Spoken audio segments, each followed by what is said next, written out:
Hey guys, welcome back to my channel. आज का video एक व्लॉग ना होके we want to talk about the Pakistan flight crash which happened a couple of days ago. Unfortunate incident. जिन लोग इस channel पे नए हैं बता दूं, मेरा नाम है गौरव. I am an airline captain. My wife also flies as a captain and we both fly the same aircraft which is Airbus 320 passenger aircraft जो कि क्रैश हुआ था. अभी इन्वेस्टिगेशन चल रही है. I will not jump to any conclusions, but ये video सिर्फ एक पायलट्स पर्सपेक्टिव देने के लिए आप लोगों को. Flight was operated by Pakistan international airlines Airbus 320. 99 people were on board, 91 passengers plus 8 crew. इसका क्रैश हुआ कराची में, रनवे के जस्ट पहले. कराची में दो पैरेलल रनवेज हैं, 25 लेफ्ट और 25 राइट. ये एयरक्राफ्ट का रजिस्ट्रेशन था अल्फा पापा Bravo Lima delta. Looks like the aircraft stalled before the crash. What is stalling? Stalling मतलब जब एयरक्राफ्ट फ्लाई नहीं कर रहा होता. It is in the air, it is not producing any lift, it is just falling like this. Obviously the crash happened near the residential area. Actually, also the aircraft was 15-year-old aircraft, first used in service in 2004. Crashed on approach near Karachi. Departed from Lahore at 1:08 PM in the afternoon. Was supposed to land in Karachi at 2:45 PM in the afternoon. जब crash हुआ उसके पहले pilot ने बोला था कि उसकी पहली approach is going around. He wants to come back on another landing. The PIA official said pilots and crew were all qualified क्योंकि पाकिस्तान में जैसे यहाँ पे लॉकडाउन में डोमेस्टिक एयर ट्रैवल बंद कर दिया गया था, वैसे पाकिस्तान में बंद किया गया था. जैसे ही खोला गया उसके 1-2 दिन के अंदर ये क्रैश हुआ है. गाइस आपकी स्क्रीन पे मैं एक अप्रोच प्लेट डाल रहा हूँ. अप्रोच प्लेट क्या होती है? एक प्रोसीजर होता है जो पायलट्स यूज़ करते हैं किसी भी एयरपोर्ट पे लैंड करने के लिए. आई नो ये बहुत कंफ्यूजिंग दिख रहा है, बहुत नंबर्स दिख रहे हैं इसमें, बस स्टे विद मी. मैं आपको इसमें एक बेसिक चीज़ समझाऊंगा, उसके बाद मैं आपको जब पूरा एक्सप्लेन करूंगा तो everything will make much more sense. So on your screen you can see the approach chart.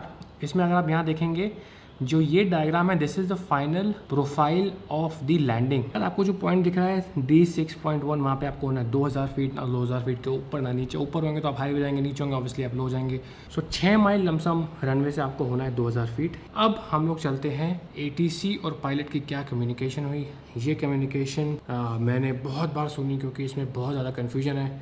मैं फिर से बता दूँ, whatever I am going to tell you is my analysis. इसमें बहुत सारे मैंने एजम्पशंस भी किए हैं. Karachi, 3238, seat and avoid from any range. So TPU-38 is some other aircraft. We are comfortable, we can make, inshallah. So इसका मतलब ये है कि पायलट कह रहा है कि हम लोग कंफर्टेबल है, हमारी height, altitude, direction, everything is under control. We will be able to make it. We are comfortable now and we are out of 3,500 for 3,000 established ILS 25 left. So when he says we are comfortable now out of 3,000, ये altitude की बात हो रही है कि 3,500 feet से descend कर रहे हैं 3,000 फीट के लिए. Established ILS 25 left. And what do you mean by established ILS 25 left? Let me explain to you what is ILS, which is the Instrument Landing System. This is the runway center line. So if I extend the runway center line like this, so the ILS system will bring the aircraft on the center line. तो अगर आप यहाँ से आ रहे हैं, aircraft को वो ऐसे सिधाई में ला के छोड़ देगा. इस साइड से आ रहे हैं तो एयरक्राफ्ट को ऐसे सिधाई में ला के छोड़ देगा. So to land at the runway, you should be obviously aligned with the runway. And also you should be at a certain profile which is called the glide path. I'm not going into technicalities. आपको मैं समझाऊंगा basic simple English language में. अगर आपका aircraft का यहाँ पे है, that means you are low on the approach. अगर आपका एयरक्राफ्ट का यहाँ पे है, that means you are high on the approach. अगर आप हाई आएंगे तो आप यहाँ टच डाउन नहीं करेंगे, आप कहीं यहाँ टच डाउन करेंगे तो obviously the runway is not enough for you to stop. अगर आप लो आएंगे तो आप रनवे पे टच ही नहीं कर पाएंगे, आप कहीं यहाँ टच करेंगे और आप क्रैश हो जाएंगे. So when the pilot says we are out of 3,500 to 3,000 established ILS 25 लेफ्ट, मतलब ये रनवे अगर 25 लेफ्ट है, he is established on the localiser and on the glider. मतलब वो रनवे की सिधाई में है और वो प्रॉपर ऑल्टीट्यूड में है which is perfect for landing. We are established on ILS 25 left. ATC is saying here turn left heading 180, but the pilot is saying sir we are established on ILS 25 left. Usually these both are contradicting. अगर आप established हो चुके हो तो ATC का कोई मतलब नहीं बनता आपको लेफ्ट राइट देने के लिए. मतलब established मतलब आप रनवे की सिधाई में हो और प्रॉपर ऑल्टीट्यूड पे हो लैंड करने के लिए. बट कभी कभी क्या होता है, जस्ट आप लोकलाइजर कैप्चर करते हो या एयरक्राफ्ट जस्ट टर्न हो रहा होता है रनवे की सिधाई में, तो हमको इंडिकेशन दिखा देता है वो कि लॉक कैप्चर हो चुका है. बट ATC को दिखाता है कि हम स्टिल टर्न कर रहे हैं. So I might give this to the benefit of doubt कि एयरक्राफ्ट को कि ATC को लग रहा है आप टर्न कर रहे हो, बट एक्चुअली आप टर्न कर रहे हो इस्टेब्लिश होने के लिए. So you are 5 miles from touchdown, distance passing 3,500. Now this is a very very important line which is said by the controller. You are 5 miles from touchdown, descend to 3,500 feet. तो chart में साफ साफ लिखा हुआ है कि at 6 miles you have to be 2,000 feet. और यहाँ पे कह रहा है कि you are 5 miles from touchdown, descend to 3,500 feet. मतलब कि एयरक्राफ्ट जो है वो बहुत हाई आ रहा है. It is not at the prescribe altitude for landing. थोड़ा सा कॉम्प्लेक्स हो रहा है बट मैं सिंपल भाषा में समझाऊंगा. जैसे मैंने आपको कहा था कि ILS होता है, you are at align with the runway in the central line और आप करेक्ट हाइट पे आ रहे हो. बट कभी कभी एक फॉल्स ग्लाइड स्लोप नाम की भी एक चीज़ होती है. पहले वाइनो थोड़ा सा टेक्निकल हो रहा है. आपकी हो गई ग्लाइड स्लोप जिस पे एयरक्राफ्ट को होना चाहिए for normal landing, but this is called a false glide slope. So when the controller is saying you are 5 miles from touchdown, descend to 3,500 feet, मतलब आप इससे भी ऊपर हो. एक्चुअली भाई 5 माइल पे आपको होना चाहिए, तकरीबन 1500 से 1600 फीट पे, लेकिन आप हैं 3500 फीट पे. So this is a classic example of capturing a false glide slope. और अगर आप फॉल्स ग्लाइड स्लोप लेके आ रहे हो तो आपकी स्पीड बहुत हाई होती है और आप रनवे पे इस पॉइंट पर टच नहीं करेंगे, थोड़ा सा आगे टच करेंगे, जो कि हो सकता है केस हुआ हो because first impact was at 4,500 feet from the threshold. Clear to land 25 left. Roger, Pakistan 830. Now जब आप ये सुनते हैं रॉजर पी के पाकिस्तान 830, आप बैकग्राउंड में फिर से सुनिए, they will be a chyme, टिंग डिंग डिंग डिंग डिंग. Roger, Pakistan 830. Pakistan 830. सुना आपने, ting ding ding ding ding. That means continuous repetitive chime हो रहा है. ये कब आता है? ये तब आता है एयरक्राफ्ट में जब कोई मेजर फेलियर होता है. अगर कोई इतना मेजर फेलियर नहीं है तो एक सिंगल चाइम आता है, टिंग.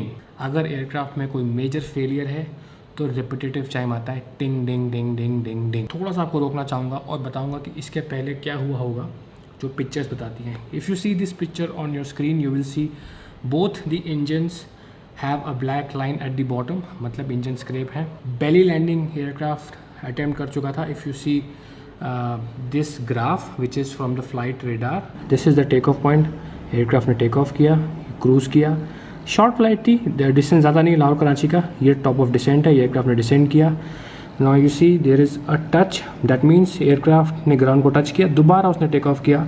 और जब ये सेकेंड लाइन दिख रही है आपको, this is the crash unfortunately. तो एयरक्राफ्ट एक बार दोबारा पहले लैंड हो चुका था, दोबारा उसने गो अराउंड किया. सी अप्रोचिंग कराची, अबॉर्टेड लैंडिंग, मतलब उसने ट्राई किया लैंड करने का, नहीं हो पाया, दोबारा टेक ऑफ किया और दोबारा आके लॉस्ट कॉन्टैक्ट एंड क्रैश्ड है. Now this is a very important point to understand the entire scenario. ये देखिए, ये यहाँ पे टच हुआ और जो बाद में पिक्चर्स आप ये देख रहे हैं अपनी स्क्रीन पे, इंजन स्क्रैप दिखा रहा है. So the guess is the most intelligent guess would be, जब एयरक्राफ्ट टच हुआ उसके इंजन्स रनवे से टच हो गए. Now if you see this photo, usually this is the aircraft landing gear. अगर ये लैंडिंग गियर डाउन होते हैं there is no way the engine can touch. But the assumption और the most intelligent guess which we could take is, जब aircraft पहले land हो रहा था, एयरक्राफ्ट की लैंडिंग गियर के साथ कुछ प्रॉब्लम थी, landing gear was not down और it was not locked. So when the aircraft touch down, यहाँ पे इंजन जमीन से छुए, इंजन पे कांटेक्ट हुआ, इंजन पे मेटल स्क्रैपिंग हुई और डैमेज हुआ. अब एक ये भी पॉसिबिलिटी है कि मेन लैंडिंग गियर खुले हुए थे, नोज़ लैंडिंग गियर नहीं खुला हुआ था. मैं ऐसा क्यों कह रहा हूँ ये आप वीडियो पूरा देखिए, थोड़ी देर बाद मैं इसको डिस्कस करूँगा बिकॉज वो तभी आपको समझ में आएगा मैं ऐसा क्यों बोल रहा हूँ. अगर मेन लैंडिंग गियर भी खुले हुए थे और नोज लैंडिंग गियर नहीं खुला हुआ था तो obviously the nose will dip down on landing and engines will touch the ground. Now both can be a possibility. तो यहाँ पे देख सकते हैं the scratch mark suggest the first touchdown with left engine at 4,500 feet down, followed by both engines at 5,500 feet down. Ideally, an aircraft should touch down by 1,500 feet down the runway if the speed is as per defined procedure. Also, ये जो बेली landing हुई थी ये पहले हो चुकी थी, उसकी रिकॉर्डिंग ये नहीं है जितना मुझे लगता है. ये जो रिकॉर्डिंग आप सुन रहे हैं, एयरक्राफ्ट एक बार आया, बेली लैंडिंग कर गया, गो राउंड मारा, दोबारा वो ILS पे आता है और उसके बाद की रिकॉर्डिंग है. अब हम लोग एक काम करेंगे, ये रिकॉर्डिंग फिर से सुनेंगे and everything will make sense to you now. We are comfortable. We can make inshallah. So now belly landing हो चुकी है, इंजन्स में स्क्रैप पड़ चुका है. ऑब्वियसली पायलट्स के दिमाग में ये है कि उनका टच डाउन हुआ है, एयरक्राफ्ट की बॉडी ज़मीन पे लग चुकी है, डैमेज हो चुका है एयरक्राफ्ट को. They want to come back and land ASAP, put the aircraft down ASAP, because they are aware that aircraft में कुछ डैमेज हुआ है. We are comfortable now and we are out of 3,500 for 3,000. Established ILS 25 left. From what I can make out from this conversation, उन्होंने दोबारा से false glide slope capture कर ली थी. फर्स्ट टाइम भी फॉल्स ग्लाइड स्लोप कैप्चर की होगी, but इस बार तो उन्होंने definitely false glide slope capture की है. We are established on ILS 25 left. So the pilots are confident that we are established on ILS 25 left and we are going to land. So you are 5 miles from touchdown, engine passing 3,500. ATC ने pilots को याद दिलाने की कोशिश की. ATC कभी ये नहीं बोलेगा कि आप गलत आ रहे हैं. They will never question the pilots. They will always try to tell him to think again. But I think the pilots were so preoccupied क्योंकि एक बार ऑलरेडी उनकी लैंडिंग में कुछ फेलियर हो चुका है. लैंडिंग गियर प्रॉब्लम उनका पहले ही था, जो हमें नहीं पता बिकॉज इसमें वो डिस्कशन नहीं है. बट हम एज्यूम कर रहे हैं कि लैंडिंग गियर में प्रॉब्लम थी, तभी इंजन टच डाउन हुआ, बेली लैंडिंग हुई. नाउ पायलट्स के दिमाग में बहुत स्ट्रेस है. So as a pilot I always think कि 5 माइल में मुझे 1500 होना चाहिए, बट ATC कह रहे हैं कि मैं 3500 फीट हूँ, तो मैं बहुत हाई हूँ. That will click a bell in my head. But इस सिचुएशन में ह्यूमन फैक्टर्स बहुत बड़ा रोल प्ले करते हैं, जो कि हम यहाँ पे बैठे हुए नहीं समझ सकते. जब आप ऊपर होते हैं बहुत स्ट्रेस होता है दिमाग में. और आई एम श्योर जब ATC ने उनको बोला होगा, ये इन्फॉर्मेशन दी होगी, उन्होंने वो सुनी नहीं होगी, because they must be already preoccupied with lot of stuff happening in the cockpit and you are close to the ground, you are approaching the runway. बहुत कुछ चल रहा होता है and things are moving so fast. The first sense which you lose when you are under stress is your sense of hearing. मतलब आप cut off कर देते हो कुछ और सुनना, क्योंकि आप इतने प्री ऑक्यूपाइड होते हो. This is the first basic lesson of human factors in aviation. तो उन्होंने सुना, उन्होंने कहा रॉजर. उनको लगा ATC ने कुछ नॉर्मली बोला है, क्योंकि नॉर्मली ATC बोलता है 5 माइल पे ऑल्टीट्यूड है, हम लोग बोलते थे रॉजर. सो ATC ने उनको बोला you clear to land on runway 25 left. Roger, Pakistan 830. Roger Pakistan 8303 and background में ting ting ting ting ting. I will explain to you कि टिंग टिंग टिंग टिंग टिंग क्या हुआ हो सकता है. फर्स्ट लैंडिंग में इंजन स्क्रिप हुए, इंजन भी डैमेज हुआ.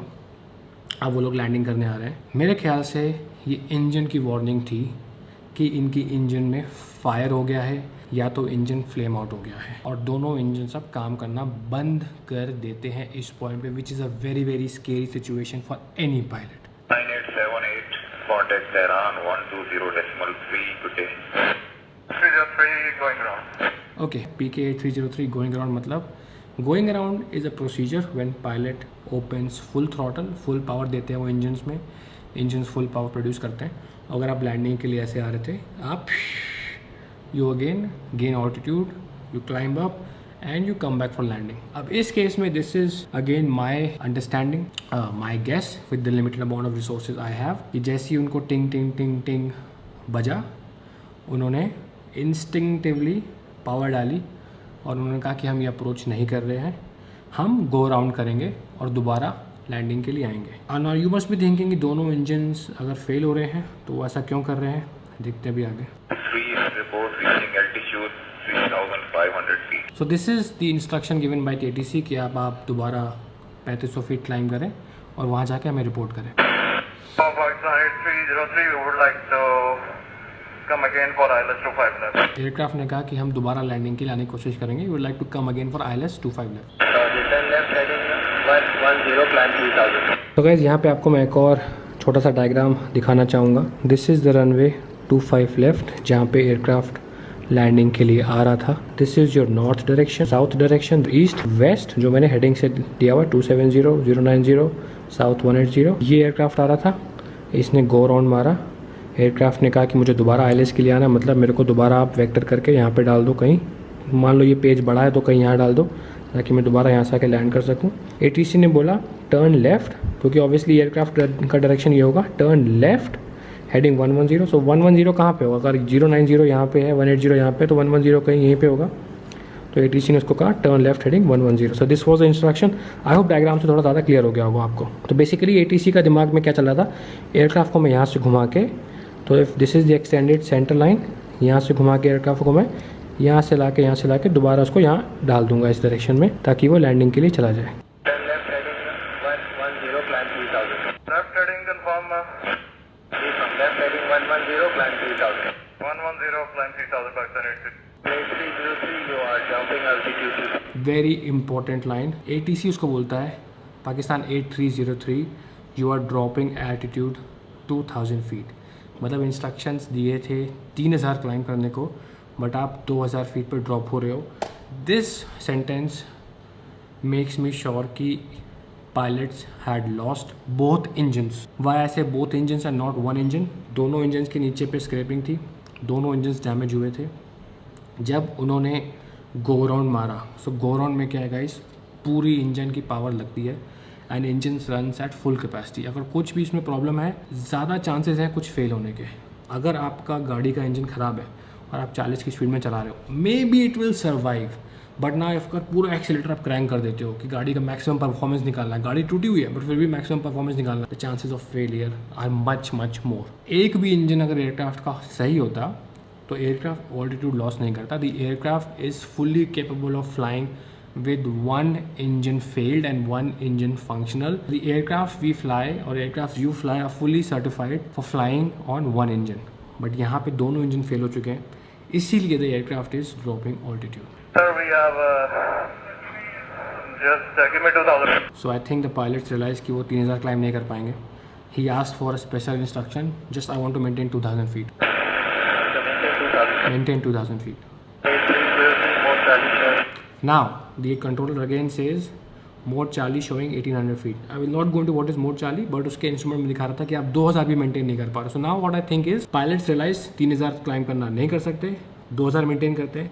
But now since they had lost or they were losing power on both the engines, हो सकता है धीरे धीरे boom boom boom boom boom boom करके पावर जा रही हो, they were not even able to maintain 2000 feet और the aircraft was dropping altitude। अब वो 1800 फीट आ चुके थे and this was a concern for the ATC and they were constantly trying to tell pilots कि आप altitude lose कर रहे हो। Copied, sir. We are now maintaining, trying to maintain, sir. Copied, we are now maintaining, we are trying to maintain, not very confident. 8303 approach. Ji sir.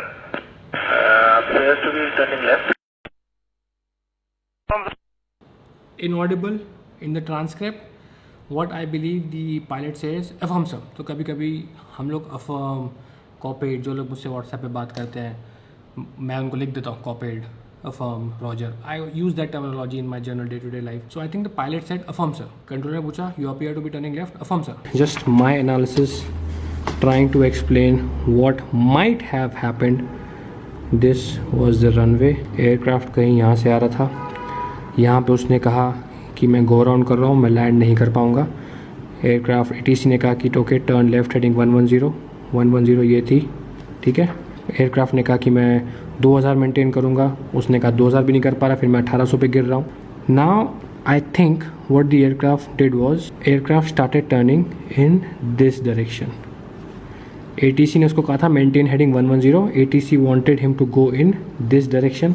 ATC का plan था कि थोड़ा यहाँ पे ले जाऊँगा, फिर दोबारा यहाँ टर्न देके उसको मैं इस पाथ पे डाल दूँगा so that he becomes aligned with the runway to land. But what I think the pilots realized कि बॉस इंजन में पावर नहीं है, दोनों इंजन बोल चुके हैं मैं ये पाथ तो नहीं ले सकता किसी भी हाल में। Now pilots wanted to turn back to the runway as soon as possible, so he turned left like this. That's why the ATC said, sir, you appear to be turning left. Those are the very important words. Sir, you appear to be turning left, contrary to the ATC instructions. We'll proceeding direct, sir. We have lost engines. Now the pilot says we'll be proceeding direct. We have lost engines. What does he mean when he says we'll be proceeding direct? मतलब मैं यहाँ से turn करके यहाँ direct landing के लिए जा रहा हूँ। I don't want to do the whole ILS procedure which takes me out like this and this. I do not have time to complete this procedure. I'll be going direct like this for the landing. Confirm you are carrying on belly. Now this is also a very important statement when ATC says confirm you are carrying on belly landing. No, ATC का मतलब ही नहीं बनता है पूछने का कि भाई तुम belly landing, तुम कुछ भी करो, ATC का मतलब ही नहीं बनता है पूछने का। Now why I think this was asked by the controller because इससे पहले जो लैंडिंग की थी उसने जहाँ पे इंजन स्क्रैप हुए थे वो एक belly landing थी। That's why the controller asked again confirm you are carrying on belly landing because अगर दोबारा से पहली लैंडिंग होती है तो फायर के चांस होते हैं, क्योंकि मेटल जब कंक्रीट से टकराएगा या एसफॉल्ट से टकराएगा फायर के चांस होते हैं। इंजन्स के ऊपर विंग्स होते हैं, विंग्स में फ्यूल होता है तो फायर एक्सप्लोड होने के चांस होते हैं। So the ATC has to prepare themselves with fire trucks and all the emergency services. They were preparing themselves. I think that's why they asked this question.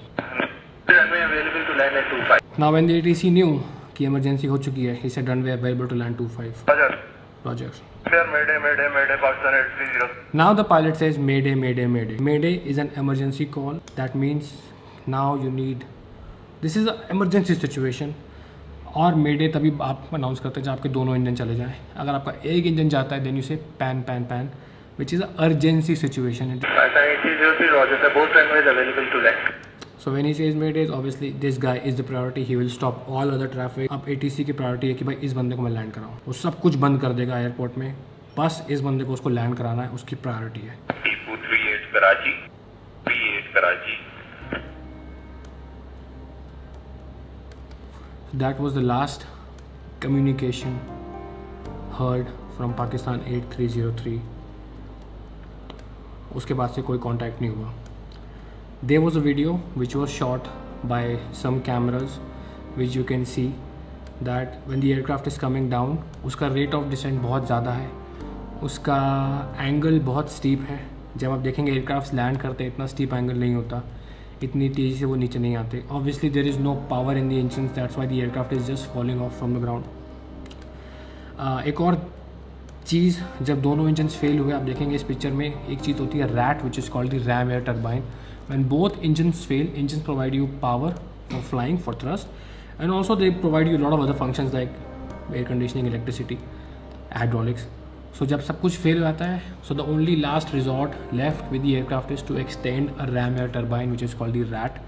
आप इसको simple भाषा में समझ सकते हैं, this is a mini engine which is the last hope. ये बहुत ही minimum electrical hydraulic power देता है एयरक्राफ्ट को, ताकि आपके पास कुछ तो रहे और आप मनूवर करके जहाज़ को लैंड करा सके। इस पॉइंट पे जब एयरक्राफ्ट टर्न कर रहा था लैंड करने के लिए, उसके पास दोनों इंजन्स नहीं थे। It was descending down fast because I think ये डिस्टेंस भी उसके लिए कवर करना बहुत मुश्किल था। And I believe the aircraft crash somewhere here in the model colony, which was a residential colony. Unfortunate incident which happened, both engine failure, loss of power। अगर एक भी इंजन होता तो वो डायरेक्ट पहुंच जाते। So that is my analysis, what I think। This was not easy for us to किसी conclusion पे नहीं आ रहा हूँ, ये आसान नहीं था, बहुत बार हमने टेप सुने। फिर एक बेस्ट गेस और एक बेस्ट एस्टिमेट जो मुझे लगा कि क्या हुआ होगा, मैंने वो रिक्रिएट करना चाहा अपने ऑडियंस के लिए, बिकॉज बहुत लोग एविएशन में इंटरेस्ट रखते हैं और बहुत लोगों को जानना होता है कि क्या हुआ। Will wait for the official investigation to come. इसमें टाइम लग जाएगा बहुत सारा। जब भी ऑफिशियल रिपोर्ट आएगी, कभी भी आएगी, I will try to tell you guys कि ऑफिशियली क्या हुआ था उस फ्लाइट में। So thank you for watching this video and rest in peace to everyone on that flight PK 8303। और also जाते जाते एक रिक्वेस्ट, comment section में please be a little sensitive and please be a little generous because a lot of people lost their lives. I don't want you guys to type anything which people might not like. So yeah, thank you for watching this video। कल से regular blog अपना। Thank you.